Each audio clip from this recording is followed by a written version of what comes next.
I did not expect this tennis game to remind me of Smash Bros. Of all things. Actually, this new game has a lot of great things and just one glaringly bad thing.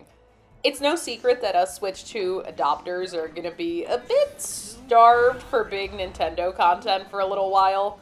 So, is this silly little tennis game worth it for you in the meantime, even for a solo player? I played it the past 2 days to help you figure that out. I was weirdly looking forward to this game, considering I haven't really loved a Mario Tennis title since the N64. So with me seeing the mediocre reviews for the Wii U and Switch entries, I actually never picked them up, and I just opted to play on NSO or play the physical copy of the N64 that I picked up at the retro shop. This is a very nostalgic title for me. It was one of my favorites to plug in and play at my babysitter's house. Yeah, fun fact, I actually never owned an N64 growing up. Just a cool babysitter that had a Tupperware container of great games, and that's how I got introduced to a lot of this old content. And Mario Tennis is actually one that she would pop in and play with us now and then. That and Snowboard Kids too. That was actually always one of her favorites. It's sweet to think of that 50-something-year-old woman playing N64 with the neighbor kids that she watches. I hope one day that I am that cool neighbor that would play Nintendo Switch with the neighborhood kids that she watches. With that in mind, I wondered going in if Mario Tennis still has that family, universal, anyone can play this appeal, but also paired with a high-quality game that will keep us entertained for a little while, even as solo gamers.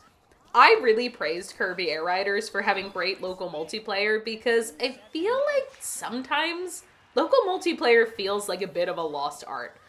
I think sometimes us adult gamers can also poo-poo towards games that are intended for families and sort of take it out negatively on the title when there isn't much for a solo adult to do, even if that game never really claimed to be best played by a solo adult. The problem I have with Mario Tennis Fever is that it introduced a game mode designed for single players. It advertised it heavily to attract those single players, and that mode sucks. But I'm getting ahead of myself.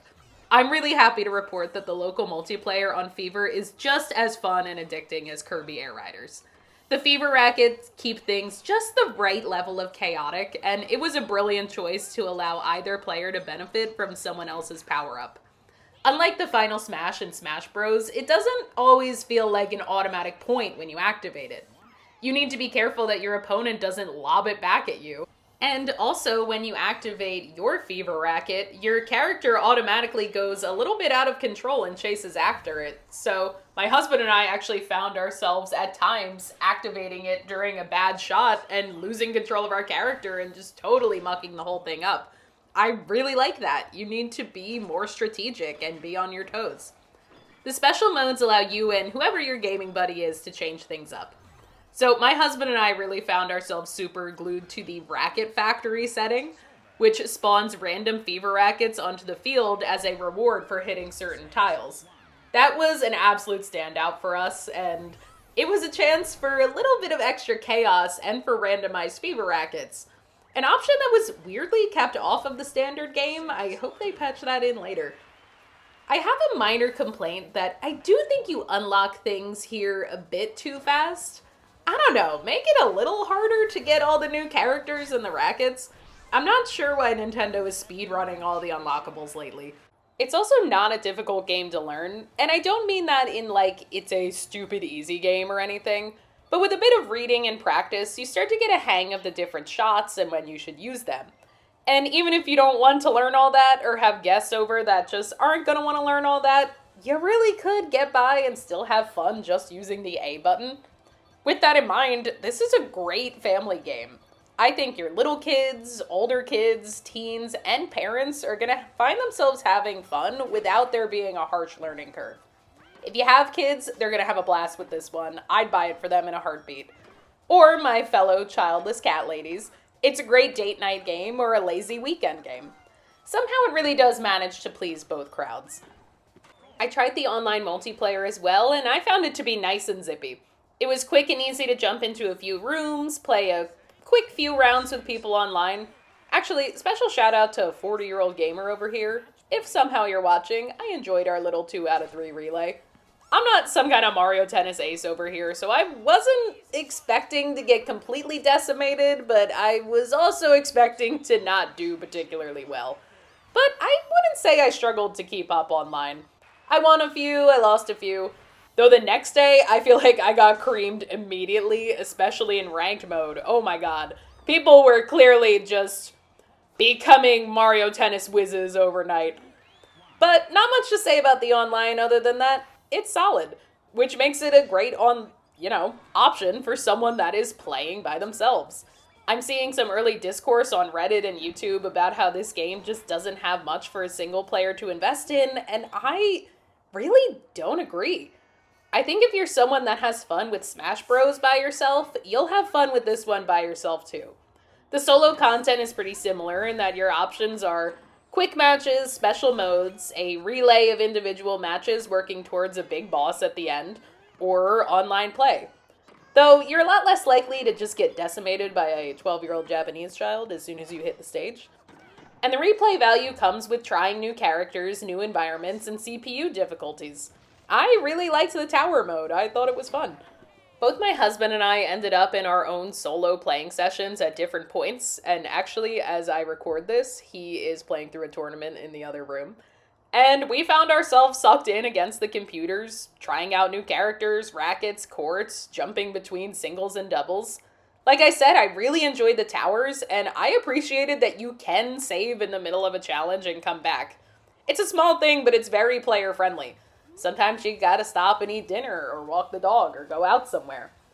I do wish there were more than 3 towers, though, because it would be easy to blast through these main 3 in, an afternoon. Maybe some DLC in the future? We had fun using the tournaments to unlock characters and try new difficulties. I do kind of feel like the past few Nintendo games also make it a bit too easy to unlock things, like I said. But I like that if you scroll over the character or a racket, it'll tell you how to unlock it instead of just making you guess. Locking the difficulties was a bit silly to me. I don't know. Don't tell me that I'm not ready for intermediate mode. Plenty of people have been playing this series for years.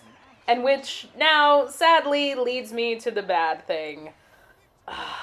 The adventure mode. This is no Subspace Emissary. I'm sorry, y'all. I barely slogged through 30 minutes of that mode. And what a missed opportunity this was. It starts off with a fun cinematic and really cool cutscene. There's a really well-designed and freaky monster that attacks you, and this dope scene where Mario's lobbing ink at monsters with a frying pan. If the adventure mode was like this, I would be so into it. But no, you get turned into a baby and sent to school to play mini games that are essentially mind-numbing tutorials for things that if you've spent any time with the game, you probably already know how to do. I got up to the first practical practice and I just left to go back to regular game mode and have not gone back in since. It's bland, it's slow, it's a letdown. Maybe it gets better. Let me know in the comments if it does. But I doubt I'm going back to that anytime soon. And it's such a letdown because I feel like we are struggling to get a Switch 2 game other than Donkey Kong Bonanza that is just purely great. It feels like every one has some kind of asterisk next to it. Mario Kart World is a bit empty. Kirby Air Riders has strange controls. Metroid Prime 4 is a bit empty. Mario Tennis Fever has a just plain dumb adventure mode. Maybe your little kids will enjoy it? I don't know. The rest of the package makes up for this though, and I think there is plenty here for a single player to enjoy. At the end of the day, yes, it's tennis. But the wacky courts, the fever rackets, the special modes, the tower trials, and online play, they're gonna please and keep you plugged in. Buy it for your kids, buy it for a date night, buy it for a game night with friends, or just buy it for yourself. I doubt you'll regret it. Honestly, like I said, I'm finding myself plugging in for play sessions that are lasting way longer than I expect because it's just a nice, easy pickup, and it's pretty addicting. So what do you guys think? Do you agree with me? Let me know in the comments, and I hope you pick up Mario Tennis Fever soon.